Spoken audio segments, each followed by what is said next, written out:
Good morning, respected viewers. I'm George from Ireland. So here I am on Oxford Street in London. Perhaps London's most famous shopping street. Was very busy. See a lot of luxury brands around here. We're not far from Bond Street, which is more upmarket than this. I suppose I say luxury brands. There are some of those, but this is more mass market here. All right, over here you're going to see there's the Botswanan High Commission, the Tanzanian High Commission. Maybe can't quite make out the flags. There we are. All right, so we'll carry on. It's early in the morning, so not too many people around. So if you do come here as a tourist, I say don't come here in the afternoon, particularly Saturday or Sunday, or, particularly in the summer or around the Christmas rush. If you want to come here and find it not too crowded, you want to come here first thing in the morning, just after the shops have opened, which is not now. Now's too early. Or if you come midweek, especially in the morning, or an unpopular time of year, like late January, middle of November, something like that. That's when it won't be too crowded, because at peak times it is just manic. Can't really hear yourself think. Scarcely room to draw breath. That's a massive pharmacy. Boots, you see them all over the United Kingdom. Here's a Disney shop selling all sorts of toys, gizmos, dolls. And this one, Ben's Cookies. If I got this right, Ben's Cookies started in the covered market in Oxford years ago. It was only going in 2003. And it's all over the world now. I mean, they got them in Dubai, for example.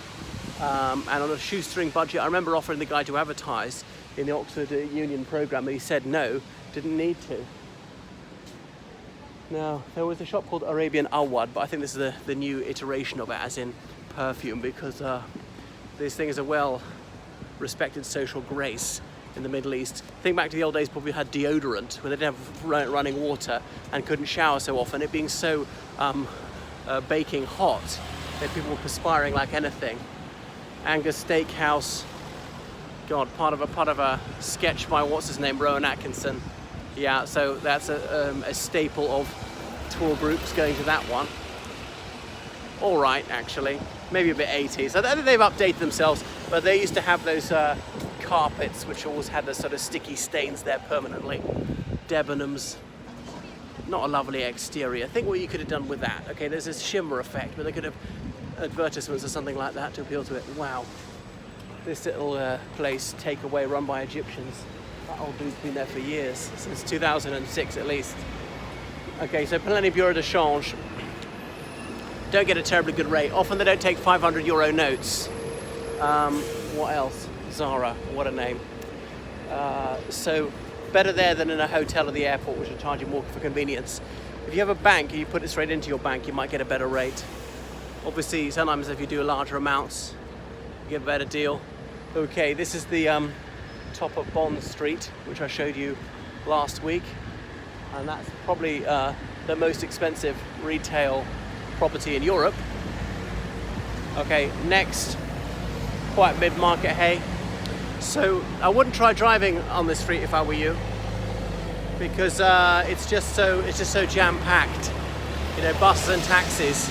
So many bus routes come down here. I have a feeling they close it one weekend a year to traffic, but then I don't know where all the buses go. There used to be lots of pickpockets around here, dippers, so just be a bit vigilant, because they'll be in behind you, have a scarf or a jumper over their hand as they dip into your handbag. I remember when I was a little boy coming here with my mum, going to Hamleys. I thought it was the biggest toy shop in the world. Well, it's not, but it isn't far off. And I was skipping down the street, making up a song about how elated I was to be going to Hamleys. But we got there and found that her purse had been stolen, so that was that. House of Fraser. Don't know what they're doing to it. It doesn't look very handsome on the outside. Okay, Massimo Dutti is closing down. Well, I don't. Dutti, his stuff will sell well. How about that? That's called a pun, incidentally. Now, what else I'm going to point out about Oxford Street? Well, it's named in honour of the Earl of Oxford, who owned some of the land hard by. As it happens, it was kind of the road to Oxford as well. Turned into Uxbridge Road. In the old days, the road from Uxbridge then went on to Oxford, and blah, blah, blah. So this was Westminster, this was not London. This was a village a little bit to the north of, this is a town to the little bit of north of there. Okay, so shops are always shutting down and starting up. Now my bright idea is to build a pedestrian walkway about 10 meters up above the traffic. We still have people on the left and the right, but then people up high, and then linking into the third floor of shops like John Lewis. And the shops would pay for it because it would bring people up and into their shop. And obviously have some stairs, well, maybe have some ramps and escalators. The idea of the ramps is if you're in a wheelchair or you have a push chair so you can get up and down very easily. And because Oxford Street is a bit over a mile long and have several places you can go up and down. Don't have a roof up there, otherwise people will loiter. We don't want ne'er-do-wells lingering. River Island, a very fine brand. Do they do men's clothes as well? I have a feeling they do. John Lewis and Partners, and their motto used to be, if you can find it cheaper anywhere else. And look at that for a dull flag, a flag of nothing. Is that John Lewis's own flag? Moss Bros, as in brothers, not as in when will I be famous, when will I see my pictures in the papers. So they designed the original Ulster Volunteer Force uniforms, but don't let that put you off. I find their suits are a bit gopping. Chest comes in too high. Not heard that word since the 90s, gopping. Oh, I don't know what 3 is selling. New thing. Okay, these Turkish buns, simit saray. Sarayı, I should pronounce it, as in Seeds Palace. Okay. That's down to Hanover Square. All right. Oh God, the ubiquitous golden hoops of Ronald McDonald, the best chef in the world. Now over here, this is where a bomb fell. You can see, obviously, that's why they've replaced it with 1950s buildings instead of these very visually alluring, 19th century ones. And same deal there. That was only built in the 60s because some of these bomb sites were just left vacant for years. All right. Yes, all the rainbow flags out because Gay Pride weekend is coming up, first weekend of July. So homosexual acts were decriminalised in 1967 in England and Wales, Scotland 1981, Northern Ireland 1982. But anyway, what else am I going to say? So the first Gay Pride Parade took place in 1972 here. Remember 2012, I walked past and there's some people there at the front holding the banner saying 1972 veteran. Wow, 40 years ago. Now in 1972, that took real balls, even if you're a lesbian, to go on that parade, because although that behaviour was lawful, you could easily be sacked, lawfully be sacked, from many jobs for being known to be gay. And apart from that, it was just opprobrium. Your friends might not want to know you, your family might shun you. But these days we celebrate it, make perhaps a bit too much of a song and dance about it. Okay, there's the Salvation Army. You know what they are? They're a church group, and their church building is called a citadel. So the Salvation Army, founded by General William Booth. He wasn't really a general, but they used to wear a uniform, and anyone can attend their church. But if you join it, you become a soldier. You've got to have no addictions, give up alcohol, cigarettes, drugs, gambling, pornography, things like that. I met a guy in Australia called Matthew Robert Payne who was big into it. So there are loads of these shops all selling the same stuff, okay? All these trinkets, British flags, open all hours. Anyway, there are about a dozen of them all selling the same stuff. I'm afraid to say it's actually really shoddy junk, so I wouldn't recommend you buy it, because you'll find that the workmanship is poor and things don't quite align, and it's itchy material, and the colour washes out after about 3 washes, and it's overpriced because you'll never come back. They don't rely on repeat business, and you couldn't remember which shop you bought it from because, as I say, there's so many on the same street selling the same junk. Echo, very decent shoes. Pandora, well, don't open that box of troubles. So that's actually rather cheap jewellery.